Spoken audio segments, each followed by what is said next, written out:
Gravity Academy, free online learning platform. Hello friends, कैसे हैं आप सब लोग। लास्ट वीडियो में हमने स्टार्ट किया था एप्लीकेशन ऑफ डायमेंशनल एनालिसिस, जिसमें हमने टाइप 1 और टाइप 2 स्टडी किया था। अब हम लोग इस वीडियो में करेंगे टाइप 3 एंड टाइप 4। ये इस यूनिट की लास्ट वीडियो है और अगर आपने पिछली वीडियोस नहीं देखी तो डिस्क्रिप्शन में लिंक है, आप चेक कर सकते हो। स्टार्ट करते हैं आज का topic, that is type 3 derivation of formula. मतलब किसी भी फॉर्मूला को आप कैसे डिराइव कर सकते हो। तो आपके पास सपोज क्वेश्चन है, suppose that oscillation of simple pendulum depends upon mass of bob, length of string, acceleration due to gravity, show that time period depends upon these factors.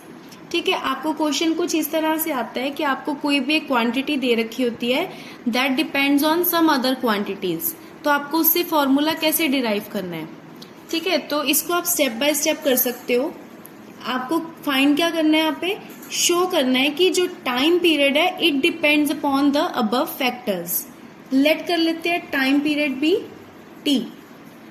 ठीक है, ये किस पे डिपेंड कर रहा है, एक तो ये डिपेंड कर रहा है mass of bob that is m, दूसरा length of string that is l, and third is acceleration due to gravity that is g।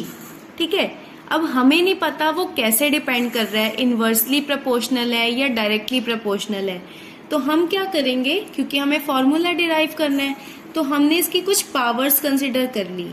Late it be a, b and c, m की power a, l की power b and g की power c। अब जब हम proportionality sign हटाते हैं तो यहाँ पे क्या लगता है, एक constant t equals to k, m की पावर a, l की पावर b एंड g की power c। Let it be equation number 1। ठीक है, अब अगेन क्योंकि हम लोग एप्लीकेशन कर रहे हैं डायमेंशनल एनालिसिस की, तो यहाँ पे हम लोग डायमेंशंस यूज करेंगे। ये था हमारे पास टाइम पीरियड। टाइम की डायमेंशंस क्या होती है, t, जिसको मैं ऐसे लिख सकती हूँ m0 l0 t की power 1 equals to some constant k की तो कोई डायमेंशन नहीं होती। नेक्स्ट इज मास, तो मास की डायमेंशन होती है m raise to power a। Next l which is length, और लेंथ की डायमेंशन इज l, उसकी पावर होगी b। Next is g, that is acceleration due to gravity, और एक्सेलरेशन की डायमेंशन होगी lt minus 2 raise to power c। Next step क्या होगा, अब हमारे पास m0 l0 t की power 1 will be equal to, हम यहाँ पे क्या करते हैं, पावर्स को कंबाइन कर देंगे। अब यहाँ पे क्या हो जाएगा, m की पावर a, l की पावर, देखो एक तो यहाँ पे पावर है b और दूसरी पावर है l की c, मल्टीप्लाई में है तो बेस सेम पावर ऐड, तो ये हो गया b plus c। Next t, t की पावर क्या है माइनस 2c। ठीक है, यहाँ तक क्लियर हो गया। नेक्स्ट हम क्या करते हैं, यहाँ पे अप्लाई करते हैं principle of homogeneity of dimension. Apply principle of homogeneity of dimensions.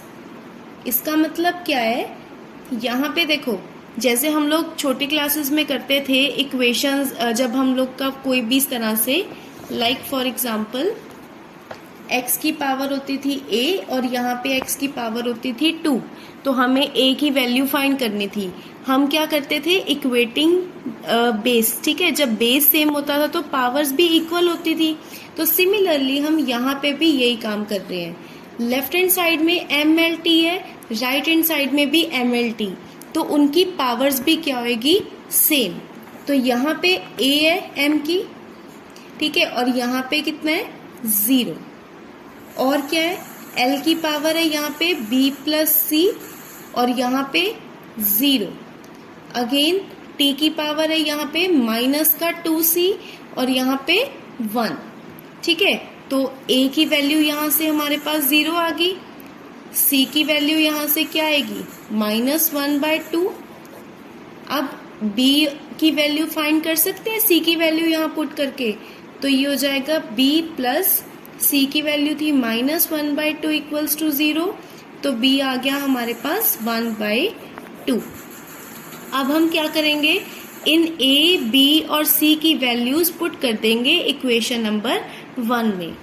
ठीक है, तो अब क्या होएगा, t equals to k m की पावर a था 0, नेक्स्ट l की पावर थी b दैट इज 1/2, और उसके बाद क्या था हमारे पास g की पावर क्या हमारे पास c दैट इज -1/2।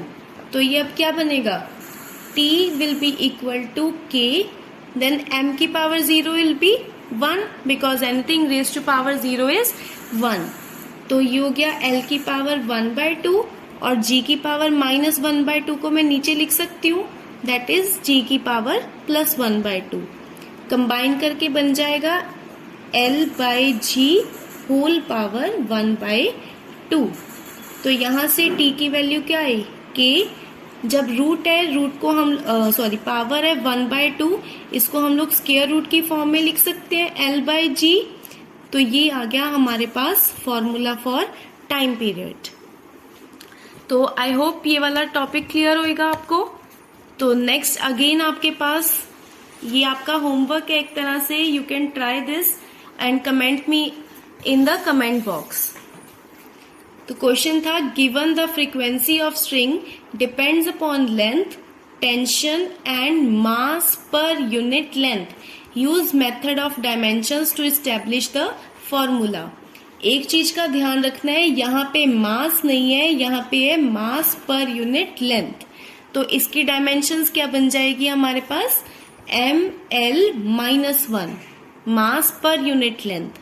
तो इस तरह से आप इसको सॉल्व कर सकते हैं और फॉर्मूला डिराइव कर सकते हैं। तो नेक्स्ट चलते हैं टाइप 4 पे। टाइप 4 आती है हमारे पास conversion of one system of unit into another system. ठीक है, मतलब सपोज हमने स्टार्टिंग में किया था अलग अलग सिस्टम ऑफ यूनिट्स, जिसके अंदर एमकेएस सिस्टम था, सीजीएस सिस्टम था, एसआई सिस्टम। तो इस तरह से अगर हमारे पास कोई यूनिट दे रखी है, उसको दूसरे सिस्टम में कन्वर्ट करना है, तो देखो इसके लिए क्या फॉर्मूला यूज करते हैं हम लोग। आपको पता है कि N1U1 जो है it is equal to N2U2, where N1 is the numerical factor and U is the unit. याद होगा आपको कि 1 मीटर हम लोग लिखते थे 100 सेंटीमीटर के इक्वल। तो यहाँ पे ना आपको क्वेश्चन कुछ इस तरह से गिवन होगा, कन्वर्ट लेट सपोज कि 1 जाउल इनटू अर्ग। ठीक है, 1 जाउल को आपको अर्ग में कन्वर्ट करना है। तो आप कैसे करेंगे, जो आपको गिवन है that will be the SI unit. ठीक है, आपको उसका न्यूमेरिकल वैल्यू भी गिवन है और उसकी यूनिट भी गिवन है, लेकिन जिसमें आपको कन्वर्ट करना है वो क्या आपको यूनिट गिवन है बट उसका न्यूमेरिकल वैल्यू गिवन नहीं है, तो हमें वो कैलकुलेट करना पड़ेगा। तो इसका फॉर्मूला होता है N2 जो हमें फाइंड करना है, it is equal to N1 into M1 by M2 power X, L1 by L2 power Y, T1 by T2 power Z। ठीक है, इसको अप्लाई करके देखते हैं इधर क्वेश्चन में। क्वेश्चन है कन्वर्ट 1 जाउल इनटू अर्ग। सबसे पहले आपको ये देखना पड़ेगा कि जो हमें यहाँ पे यूनिट गिवन है वो किसकी है, कौन सी फिजिकल क्वांटिटी की। तो joule is the SI unit of work, right. अब वर्क की डायमेंशन क्या होती है, ml²T-2। ठीक है, अब हम क्या करेंगे यहाँ पे, तो देखो m की जो भी पावर है यहाँ पे उसको कंसिडर कर लेंगे, late it B x। x की पावर कितनी है 1, देन y की पावर कितनी है जो l की पावर है दैट इज 2, और z की पावर कितनी है -2। ठीक है, अब देखो न्यूमेरिकल फैक्टर कैसे फाइंड करेंगे, N2 will be equal to N1 into M1 by M2 था। Just keep it in mind कि जो M1, L1 और T1 है यहाँ पे हम लोग यूज करेंगे SI सिस्टम। ठीक है, SI यूनिट्स। तो m1 क्या है यहाँ पे, मास है ना बेसिकली m, तो इसकी SI यूनिट हमेशा क्या होती है, kg, late it B 1 kg।